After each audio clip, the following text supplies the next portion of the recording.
ആശാവർക്കർമാരുടെ സമരപ്പന്തലിലെ tarpaulin അഴിച്ചുമാറ്റിയ police നടപടിയിൽ ശക്തമായ പ്രതിഷേധമാണ് ഇന്ന് സെക്രട്ടേറിയറ്റിന് മുന്നിൽ കണ്ടത്. പുലർച്ചെ 3 മണിക്കാണ് പോലീസ് എത്തി സമരപ്പന്തൽ അഴിച്ചുമാറ്റിയത്. പൊളിച്ചുമാറ്റിയ ടാർപോളിൻ വീണ്ടും കെട്ടി കനത്ത മഴയത്തും ആശാവർക്കർമാർ സമരം തുടർന്നു. പ്രതികരണം കാണാം. എന്തുകൊണ്ട് ഞങ്ങളെ ഇവര് കാണുന്നില്ല? എന്തുകൊണ്ട് ഞങ്ങളെ ചർച്ചയ്ക്ക് വിളിക്കുന്നില്ല? എന്തുകൊണ്ട് ഇവരെ കാണുന്നില്ല? ഞങ്ങൾ മനുഷ്യരല്ലേ? ഞങ്ങൾ കുടുംബത്തിന് വേണ്ടിയല്ലേ ഇവിടെ വന്നിരിക്കുന്നത്? എന്തുകൊണ്ട് ഇവര് ഞങ്ങളെ കാണുന്നില്ല?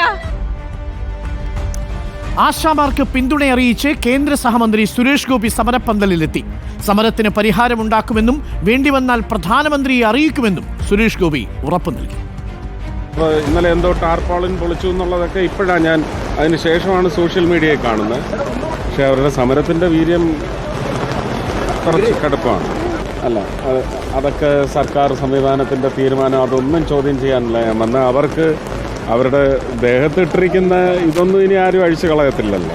അപ്പോൾ അതിന് ആ വഴിക്ക് എന്താണ് ചെയ്യാൻ പറ്റുന്നതെന്ന് നോക്കാൻ വേണ്ടി വന്നതാണ്. അത് ഞാൻ ഏർപ്പാട് ചെയ്തിട്ടുണ്ട്. നാളെ ഞാൻ ഇതിനായിട്ട് ഡൽഹിക്ക് പോവുകയാണ്. ഈ പ്രശ്നപരിഹാരത്തിന് ഏത് തരത്തിലുള്ള ഇടപെടൽ സംസാരിക്കണം, പ്രധാനമന്ത്രിയുടെ സംസാരിച്ച് എന്താണെന്ന് നോക്കണം. ഇത് എവിടെയൊക്കെ ഇങ്ങനെയുള്ള സമരങ്ങൾ നടക്കുന്നു, ഒരു പരിഹാരം കേന്ദ്രത്തിൻ്റെ ഭാഗത്ത് നിന്ന് ഞാൻ ഈ പറഞ്ഞ ഡയറക്റ്റ് ബെനിഫിറ്റ് ട്രാൻസ്ഫർ അടക്കമുള്ള സംവിധാനങ്ങൾ എങ്ങനെ നടപ്പിലാക്കാൻ. സുനിഷ അയ്യല്ലൂർ ചേരുന്നുണ്ട് കൂടുതൽ വിവരങ്ങളുമായി. സുനിഷ അയ്യല്ലൂർ, സുരേഷ് ഗോപി വന്നതും ടാർപോളിൻ പൊളിച്ചതുമൊക്കെയാണ് ഇന്നത്തെ ആശാവർക്കർമാരുടെ പന്തലിൽ നിന്നുള്ള വാർത്ത. നാളെ സെക്രട്ടേറിയറ്റിലേക്ക്, നിയമസഭയിലേക്ക് മാർച്ച് നടത്താനിരിക്കുകയാണ് ആശാവർക്കർമാർ. വലിയ മഴയത്തും പോരാട്ട സമരവീര്യമാണ് ആശാവർക്കർമാർ പ്രകടിപ്പിച്ചതല്ലേ? കനത്ത മഴയിലും വീര്യം ചോരാതെ ആശാവർക്കർമാർ 21ാം ദിവസവും സെക്രട്ടേറിയറ്റിന് മുന്നിൽ പ്രതിഷേധം തുടരുകയാണ്. ഈ വരുന്ന ദിവസങ്ങളിൽ കൂടി പ്രതിഷേധം ശക്തമാക്കാനാണ് ആശാവർക്കർമാരുടെ തീരുമാനം. അതിന്റെ ഭാഗമായാണ് നാളെ നിയമസഭയിലേക്ക് മാർച്ച് അടക്കം സംഘടിപ്പിക്കുകയും ചെയ്തിട്ടുള്ളത്. കഴിഞ്ഞ ദിവസം മഴ പെയ്തതിനെ തുടർന്ന് ടാർപോളിൻ വെച്ച ഈ സമരപ്പന്തൽ ഒരുക്കിയിരുന്നു ഈ ആശാവർക്കർമാർ. പക്ഷേ പോലീസ് സ്ഥലത്തെത്തി ഈ ടാർപോളിൻ പൊളിച്ചു മാറ്റുന്ന സ്ഥിതിയിലേക്ക് കാര്യങ്ങൾ പോയിരുന്നു.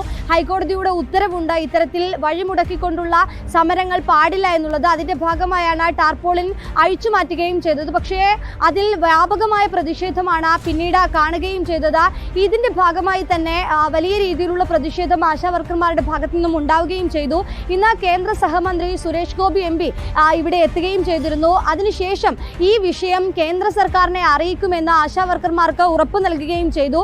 JP നദ്ദയെ ഇതുമായി ബന്ധപ്പെട്ടുള്ള കാര്യം വിശദീകരിക്കാനായി നാളെ തന്നെ ഡൽഹിയിലേക്ക് പോകുമെന്ന് പറഞ്ഞ സുരേഷ് ഗോപി ഈ വിഷയത്തിൽ പ്രധാനമന്ത്രിയോടും ഈ വിഷയം പറയുമെന്നുള്ളത് കൂടി പറയുകയും ചെയ്തിരുന്നു. ഏതായാലും മഴ നനയുന്ന ഒരു പശ്ചാത്തലത്തിൽ ഇവർക്ക് കുടയും മറ്റ് റെയിൻകോട്ടും അടക്കം സുരേഷ് ഗോപി വാങ്ങി നൽകുകയും ചെയ്തിരുന്നു. ഏതായാലും സർക്കാരിന്റെ അനുഭാവപൂർണമായ നിലപാട് വരുന്നിടത്തോളം കാലം സമരം ശക്തമായി തന്നെ മുന്നോട്ട് പോകുമെന്നതാണ് ആശാവർക്കർമാർ അറിയിക്കുന്നത്. അതിന്റെ ഭാഗമായി തന്നെയാണ് വരും ദിവസങ്ങളിൽ സമരം ശക്തിപ്പെടുത്താനായി നിയമസഭയിലേക്കുള്ള മാർച്ച് അടക്കം സംഘടിപ്പിക്കുകയും ചെയ്യുന്നത്. അരുൺ.